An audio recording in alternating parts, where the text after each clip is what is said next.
Loads of people go to physios, chiropractors, osteos, etc. and they get told that they have tilted hips or they have one hip hiked or higher than the other, and from there it's kind of like, okay, well, how do I fix it? How do I stop them being like that? So today I'm going to show you. I'd like to just also shout out Mark from posturedirect.com. He is one person that I really go to for any type of posture information. I've also done a lot of other research in other studies, talked to physios, talked to osteopaths, etc. This research has come from a multitude of different places and my own qualifications as well, but shout out to Mark at posturedirect.com. Anyways, that is it for now. Let's dive straight into talking about how the hell we're going to fix your tilted hips. So I'll be explaining all these exercises as if you have your tilt or your hip hike to your right, so your right being higher than your left. However, if you have your left higher than your right, then simply just swap the way around that I'm explaining these exercises. So we're kicking this off with some releases. This is going to help to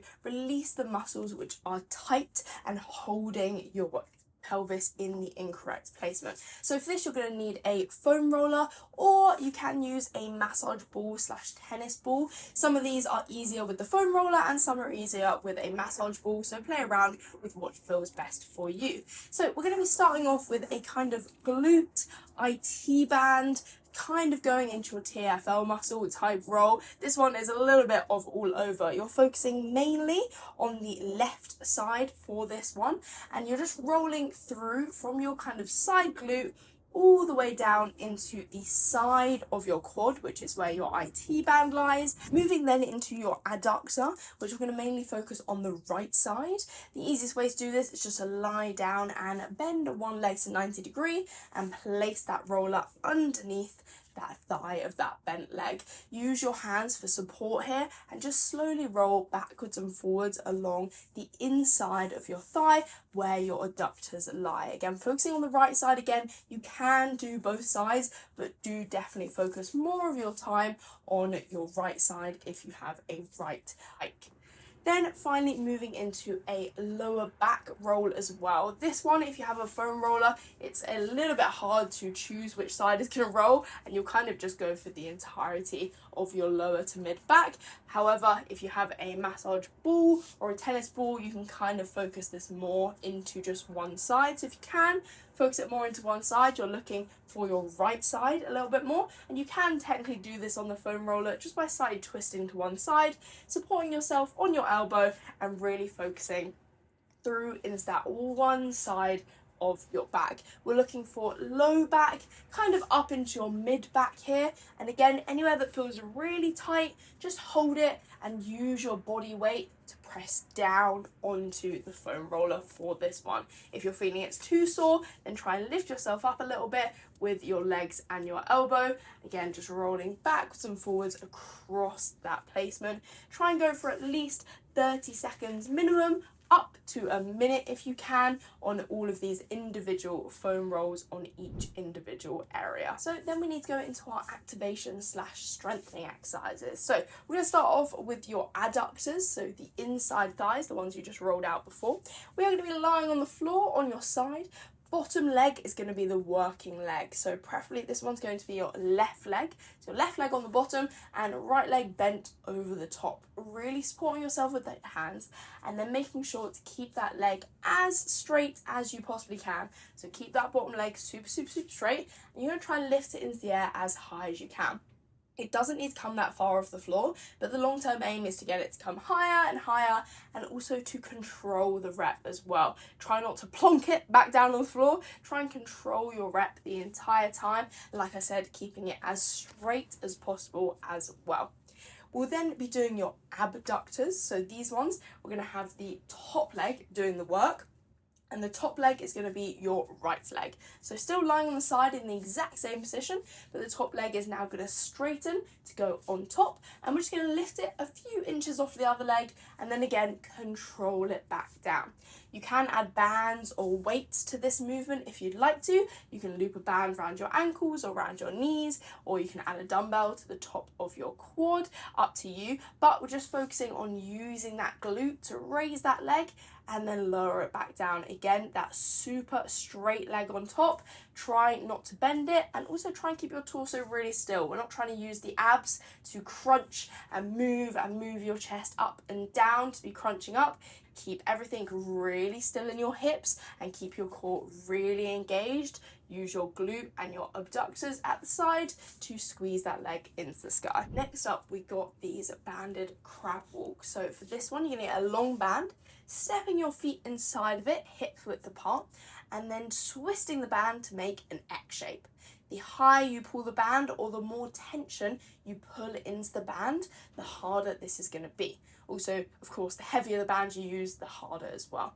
The aim from here is to take a tiny step to the side and then bring the other foot back in. So you're just doing tiny steps to one side and bringing the feet back to neutral. The whole time you're thinking about keeping your hips as still as possible. So when you lift that one foot up to step it out to the side, don't let your hips tilt or move too much. It's almost like you're trying to stay at the exact same level the entire time that you're going. So if you want to check this out, record yourself from back as well, from the behind, and make sure that your hips are staying really, really level the entire way through.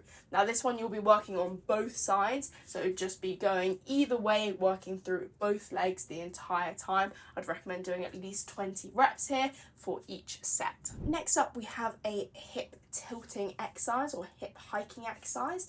On this one, you're going to focus on your left side to correct the side which is doing the tilt naturally. So stand on a little elevation like a plate or a step or a box, and we are looking to drop your other leg that's not on the elevation down to the floor and then hike it up as high as you can possibly go. I'd recommend holding your hands on your hips or putting your fingers on your hip bones to make sure that you actually are moving your hip bones up and down.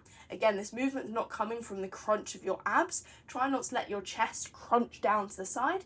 Keep your chest neutral and make sure the movement is coming from your hips. We're trying to keep both legs completely straight. This one looks easier than it is. It's actually a little bit humbling and takes a little bit of time just to get used to keeping those legs straight. And finally, for our kind of activation-y strengthening exercises, we have some toe taps. I'm going to start off just going straight out to the side, bringing the toe in, diagonal line back, bring the toe in, straight line back, and bring the toe in. Now the biggest focus on this one the entire time is to not let your hips hike up and down, up and down.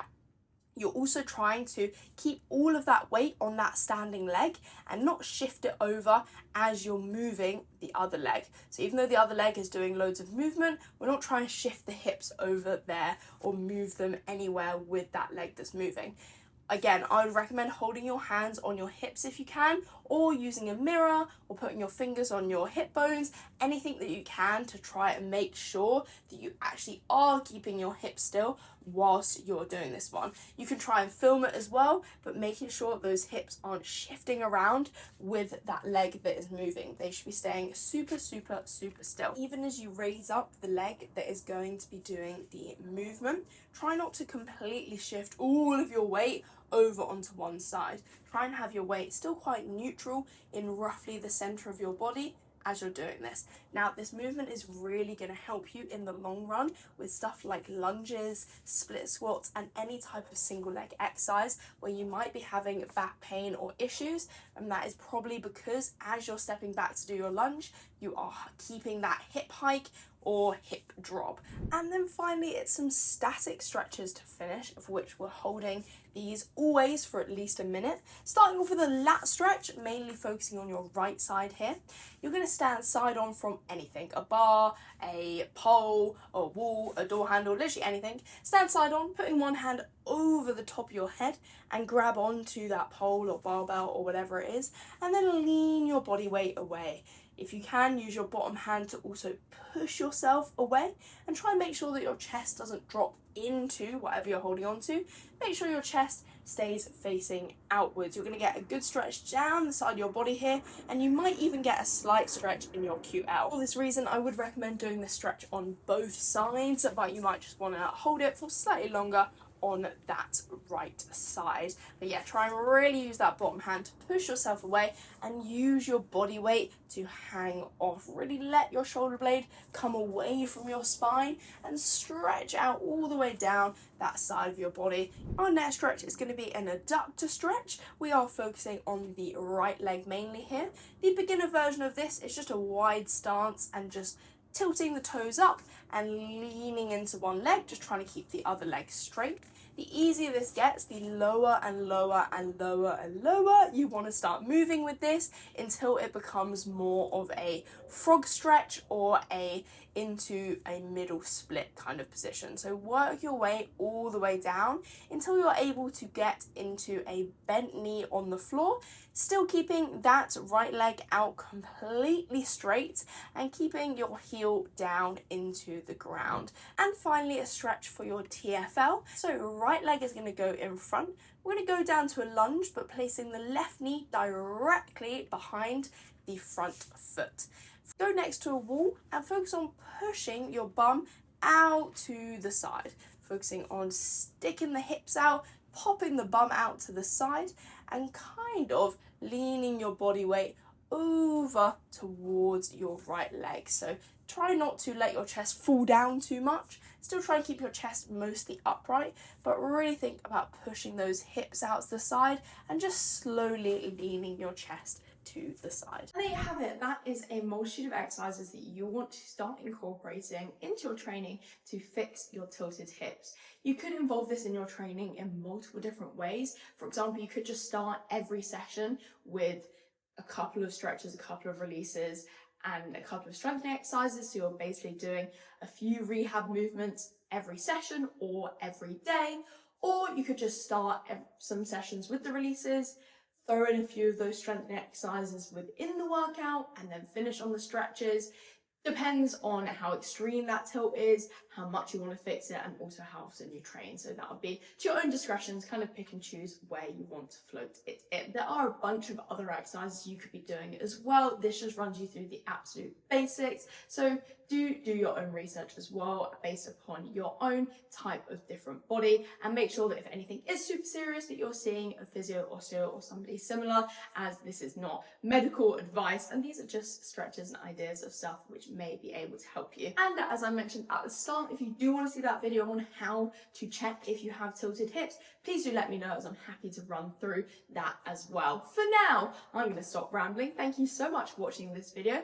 Do be sure to check out the rest of my videos on my channel and let me know if you like this style of video and if this was helpful to you at all. For now, make sure to have a wonderful, beautiful day, and I'll see you in the next one. Bye!